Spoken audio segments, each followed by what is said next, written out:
everyone, it's Reese here, and today I wanted to make a little bit of a fun video, just kind of talking about a new camera that I just purchased. So as you can see, I got the Fujifilm Instax Y300, and I'm super pumped about it. We used to have a Fujifilm Instax Mini, and I loved making double exposures with it and just taking it to weddings with us, and couples always loved it, and I really enjoyed it because you would instantly get a photo. And obviously that's why it's called instant photography, but what I love about it is it's Instagram in its purest form. And I'm a little bit of a purist. I love pour over coffee. I love, physical books versus ebooks. I love hand crank windows versus, push button windows, because those things just never get old. They don't run out of use. And so I really love instant photography. And I just want to share some tips and tricks today about using specifically the Fujifilm Instax. I know with some of the Polaroid models you have more control over the exposure and lighting and things like that. With this you have a little bit less control. The images are still beautiful, but there's a few tips that I would definitely recommend to keep in mind if this is something that you want to use. I got it because I was just in a creative rut and I hadn't been shooting for a while, and I just remember that if you don't shoot, then you're not exercising and stretching your muscle for creativity. So this was just another thing that I wanted to add to our camera gear to bring to weddings, to just shoot for fun. So I'm going to show you some of the images, I'm going to give some of my critique for the images, and also I'm going to kind of give you a little overview of the camera, how to use it, all that good stuff. So thank you guys for being here. If you have comments, leave it below. If you have questions, again, leave it below. Otherwise, hit the subscribe button and ring the bell if you enjoy these videos and want to continue learning more for us. Just lets me know that I'm doing a good job, and that there's people out there that really want to see us create more content. Also, email us or leave us a message letting us know if there's anything that you want to learn from us. So thank you so much for being here.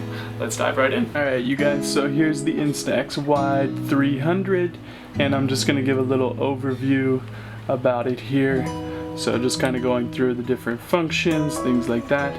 So here you have the power switch, and if you flick that, the lens comes out. So it's a pretty big and bulky camera. It's a little bit loud too, but again, I just love that about it because it is what it is and has no compromises. And I love the huge prints that come out of it. So as you can see, whenever you do that, the first settings there are 0.9 meters to 3 meters. So anything from about 3 feet to 9 feet, you would shoot with this lens. And then if you want to go beyond 9 feet, you would just turn this, and now you can shoot from 9 feet to infinity. And then if you want to go back, you just turn it again. It goes in and out, back to 3 feet to 9 feet. Okay.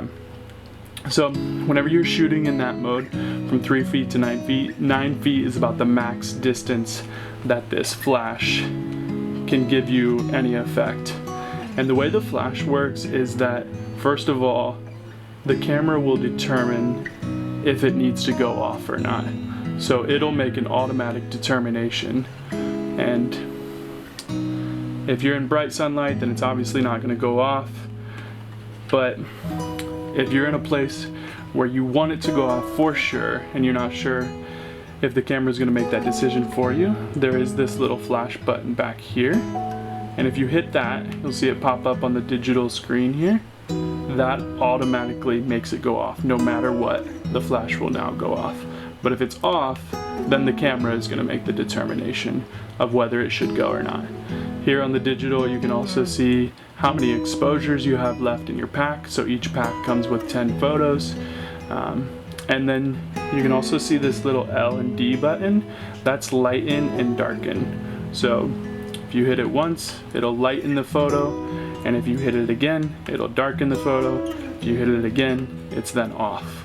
Okay? So you want to use those maybe if it's in a shaded place, you want to maybe lighten it. If it's in a really bright sunlight spot, maybe you want to darken the image a little bit more. And then to turn it off, just hit it one more time. So those are really the only 3 buttons that you get, besides obviously here, the shutter button. Pressing that will expose the film. So I'm going to pull it back in just so I don't hit it on accident.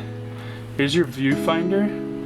So the viewfinder is off to the left and up from the lens a little bit. So if I turn it this way, obviously from this view it's off to the right and up, but looking through the viewfinder, it's up from the lens and it's to the left. So that means you have to compensate just a little bit, because whenever you're looking through the viewfinder, you're not actually looking through the lens, you're just looking through the viewfinder. So if I'm photographing this scene right here, I would maybe have to pull the camera up a little bit and point it a little bit to the right. So if I'm looking through my viewfinder, that would mean composing the image maybe a little bit more towards the lower 1/9 frame, okay? To use this, it takes 4 AA batteries, and then the film does not come in the boxing. And if this red light is ever going here, sometimes you'll see it if I turn on the camera here, you might see it flash red. Yep, see? So whenever it flashes red like that, that means that the flash is charging. So if it's red, it won't let you take an image until the flash is charged. And if it stays red for a while, then you might need to change your batteries because they might be getting low. Even though you might not want to use the flash, remember the camera is trying to determine if you're going to use the flash or not. If you definitely don't want to use the flash, one thing I would recommend is maybe getting some Gorilla Tape, some black Gorilla Tape, and just tape it right over the flash there, so that way it doesn't disrupt your images. Or you can just cover it with your finger, whichever you prefer. So I'm going to kind of show you a few of the images that I took, and a little critique on some of them, what I liked about them, what I didn't like about them. But yeah, that's the camera. It's really fun, it's really cool. It definitely got me out of my creative rut. This one looks pretty good overall. I actually hit the lighten button because we were in a shaded area here, and it was brighter back here. So I knew that I needed to compose for this a little bit more. And in the viewfinder, my wife and my daughter were actually below the horizon line here, but obviously whenever it printed out, their heads were just at the horizon line, which bugs me a little bit compositionally, but the images turned out really good. One thing that you notice is that the shadows are very dark, and the highlights, you can't really blow out a film photo because there's so much detail in the highlights. But the shadows tend to be cool, and there's just a lot of contrast between the shadows and the highlights. So my biggest recommendation is to shoot in as bright a light as possible, again because you can't really blow out the highlights. So you'll see a similar scene here that my wife took of me and our kids. Yeah, that one turned out pretty good. Again, I used the lighten setting, but the image overall to me is fairly cool. Which is fine, it doesn't bother me at all. Instant photography, that's what's so great about it, is you just get one shot and then you move on. You don't continue to critique and take another image, another image, another image like you can do with digital. This is a photo that I took of our kids in some nice bright sunlight. So you can see here the image overall is a lot better. The blues are really blue, and the warm skin tones are there, but bright sunlight seems to be the best. You get the detail and the shadows and the mountains back there, so you can see all the detail there. It's in the highlights, it's in the shadows, the mountains, pretty good. So definitely bright sunlight is what this film loves. And again, you have a little bit more control if you're using something like a Polaroid, but with a Fujifilm you only kind of have, you know, really 4 settings. Just the natural setting right off the bat, no flash. You can lighten it up, you can darken it, or you can make the flash go off. So here's one with the flash. We were in a shaded little hallway area, and I just knew that even lightening it wouldn't work. It would just be dark and it would be really cold. So the flash blows it out just a little bit, but again, the highlights are pretty much all there. And yeah, it turned out great. I like it. But you can see here how they're nice and centered. So that's me kind of recomposing in my viewfinder, pulling the camera up just a little bit and to the left. So that way they're in the closer, I want to say in, closer to the bottom 9th. As you can see, here's the same scene from earlier, but the light the sunlight was going down, and it just turned out fairly dark overall. One thing I do not recommend with this is backlighting images. So you can see there that the sun is setting, but it hasn't fully set. We're in the shade of the sun, but there's a lot of light in the back. And I took one with my son, and he was completely lost in the blackness. And the sun was just like a black ball because it was so bright. But you can see here that the highlights retain pretty much all their detail, but the shadows there, it just, people get lost in it, the horse gets lost in it, and you just kind of lose all detail. So I definitely recommend shooting in as bright a light as possible. Here's another image. Again, just the contrast between the highlights and the shadows is so much that it kind of just makes a cool image overall, and it's not really my favorite.